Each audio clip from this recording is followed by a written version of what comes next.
Merci. La parole est à Monsieur Bruno Le Maire.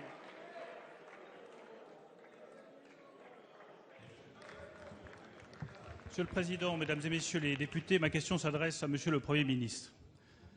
Monsieur le Premier ministre, vous menez la France droit dans le mur. Calmement, paisiblement, mais certainement. Vous menez la France droit dans le mur parce que vous accablez tous les ménages français, sans exception, de nouveaux impôts. Ce n'est pas 9 Français sur 10 qui vont être épargnés par les hausses d'impôts.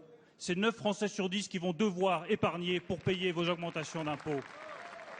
Vous menez la France droit dans le mur parce que vous découragez l'esprit d'entreprendre en France, en supprimant la déduction des intérêts d'emprunt sur les investissements, en réformant le statut d'auto-entrepreneur, en prenant 210 millions d'euros d'exonération de charges sur les travailleurs salariés agricoles pour financer la baisse du ministère de l'Agriculture, vous découragez l'esprit d'entreprendre dans ce pays.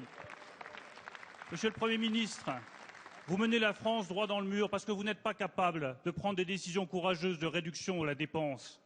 Limiter le nombre de fonctionnaires, réorganiser l'État, supprimer un échelon administratif, voilà des mesures plus efficaces que de supprimer quelques petits fours et 3 voitures dans le budget de l'Élysée. Monsieur le Premier ministre, vous menez la France droit dans le mur parce que vous êtes à la tête d'un gouvernement pléthorique et incohérent, où certains soutiennent la mondialisation et d'autres la démondialisation, où certains accablent de critiques la direction du Trésor et d'autres soutiennent la direction du Trésor, où certains votent le traité budgétaire européen et d'autres refusent de voter le traité budgétaire européen. Voilà la cohérence de votre gouvernement. Alors, Monsieur le Premier ministre, je ne souhaite pas l'échec de votre gouvernement, qui voudrait dire l'échec de la France. Je vous demande simplement d'ouvrir les yeux sur la réalité de la situation de la France et faire tout pour que votre redressement dans la justice ne se finisse pas en effondrement économique pour la France et les Français. Merci, Monsieur le Maire. La parole est à Monsieur Cahuzac, ministre du Budget. Merci, Monsieur le Président. Monsieur le député, et où avez-vous conduit la France, vous ?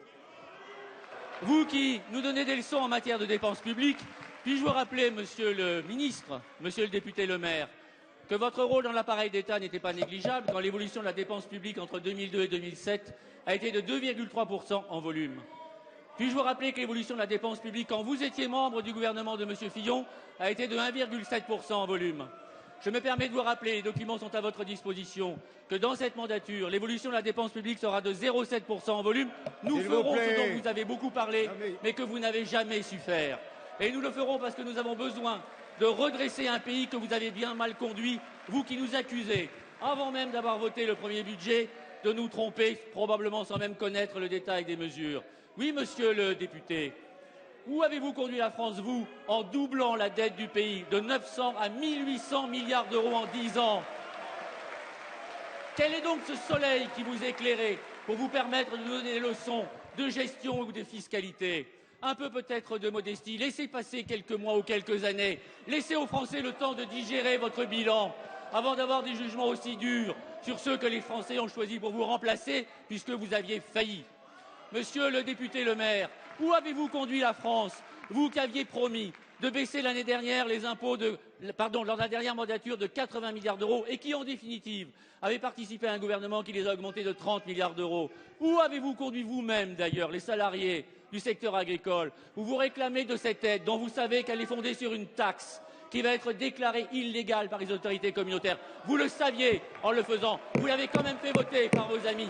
Est-ce cela la façon dont vous conduisez le pays? Eh bien, monsieur le député, nous récusons vos leçons. Nous récusons vos leçons, car la façon dont vous avez conduit le pays ne vous autorise pas, en tout cas en ce jour et à cette heure et en ce lieu, de donner des leçons aussi caricaturales.